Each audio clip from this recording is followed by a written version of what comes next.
अल्लाहुम्मा सल्लि अला सय्यिदिना मुहम्मद व अला आलि सय्यिदिना मुहम्मद व अस्हाबि सय्यिदिना मुहम्मद मिआदति कुल्लि ज़िक्रिही अल्फ़ अल्फ़ मर्रा। तो दोस्त पूछते हैं जी आप क्या खाते हैं, क्या पीते हैं? तो मुझे वो हर चीज़ पसंद है जो मेरे नबी को पसंद है। तो मैं अपनी हिकमत आप आका अलैहिस्सलाम के फरमान के ऊपर फ़ेल समझता हूँ, बल्कि मैं क्या तमाम दुनिया की जितनी भी हिकमत हैं जितनी वो सब फ़ेल आप प्यारे प्यारे आका अलैहिस्सलाम फरमान आलीशान हरफ़ आखर है। तो शहद में शिफ़ा है, हर बंदा जानता है कि शहद में शिफ़ा है। इसमें शिफ़ा क्यों है? जब फरमा दिया तो फिर हमें क्यों का भी सवाल पैदा नहीं होता, लेकिन इसलिए कि थोड़ी रिसर्च हो, आपको भी पता हो कि क्यों है, कैसे है, अल्लाह ने इसमें हिकमतें क्या रखी हैं कि इसमें शहद में शिफ़ा है।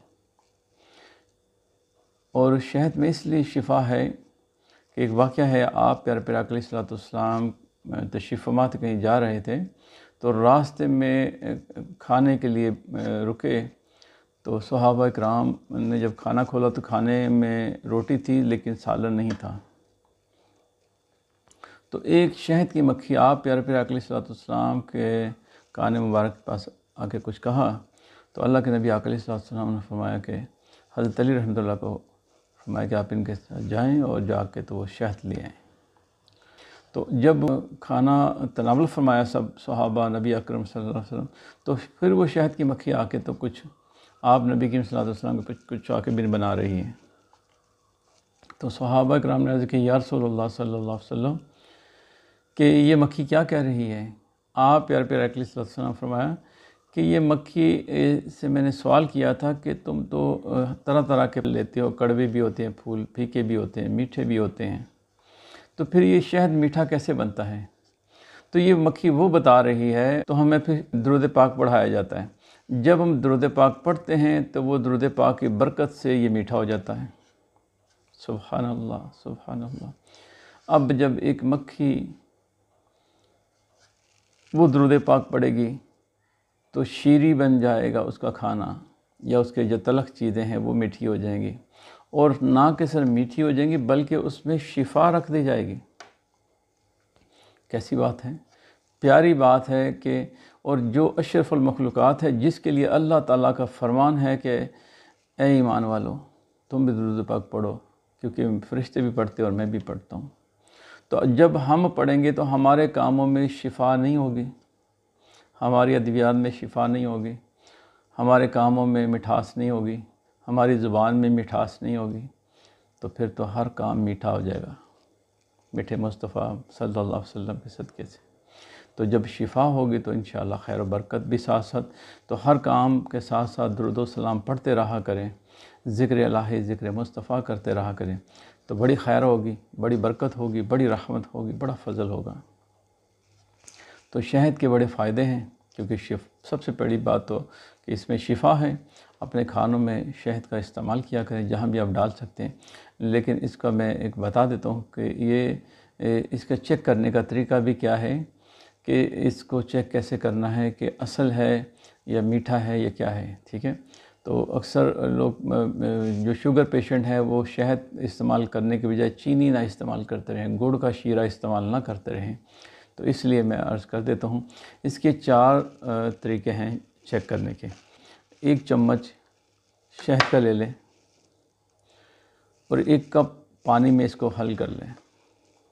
जब आप हल करेंगे, अगर ये शहद होगा तो ये मीठा नहीं होगा, ये ऐसे होगा जैसे गुड़ की डेली ऐसे डिप की और निकाल ली, बस इतना सा टेस्ट आएगा आपको, और ये मीठा नहीं होगा।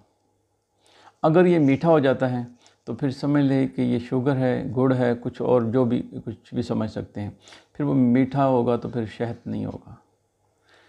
एक बात।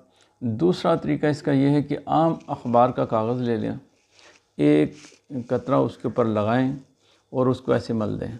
मलने के बाद उसको फोल्ड करें और उसको मसलें उल्टी साइड से ऐसे, मसलने के बाद उसको सीधा करें और फिर उसको उल्टा करके देखें जैसे शहद नहीं लगाया था। जब उस तरफ करके आप देखेंगे तो उसमें अगर तो शहद है तो कुछ भी नहीं होगा, بالکل شہد اسی طرف جمع ہوگا، کیونکہ اس میں موم ہوتی ہے، موم کراس نہیں کرتی۔ اور جو میٹھا ہوگا اس میں کیونکہ پانی ہوتا ہے، اور پانی کاٹن جو ہے وہ جذب کر لیتی ہے، سک کر لیتی ہے، تو جب آپ الٹا کریں گے تو اس میں لائنیں پانی کی نمی چوسی ہوئی آپ کو نظر آ جائیں گے۔ یہ ہے دوسرا طریقہ۔ پھر تیسرا طریقہ آپ دیکھیں کہ آپ اس کو ایک ماچس کی تیلی لیں، الٹی سائڈ پہ جس طرح مسالہ لگا ہوتا ہے اس طرح میں دوسری سائڈ پہ اس کو ذرا سا شہد لگائیں اور دوسری ماچس کی تیلی سے اس کو جلائیں۔ جبکہ اگر شہد ہوگا تو یہ سارا کا سارا نیچے گر جائے گا، کیونکہ اس میں موم ہے، جب سیک لگے گا تو یہ پگھلنا شروع ہو جائے گا، تو یہ نیچے گر جائے گا۔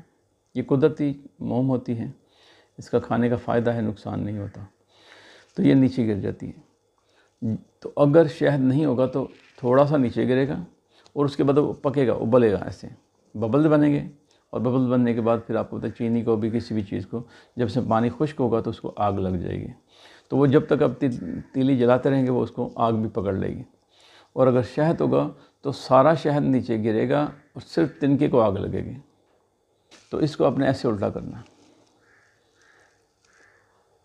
یہ الٹا کیا، یہ اب سلو نیچے آ رہا ہے۔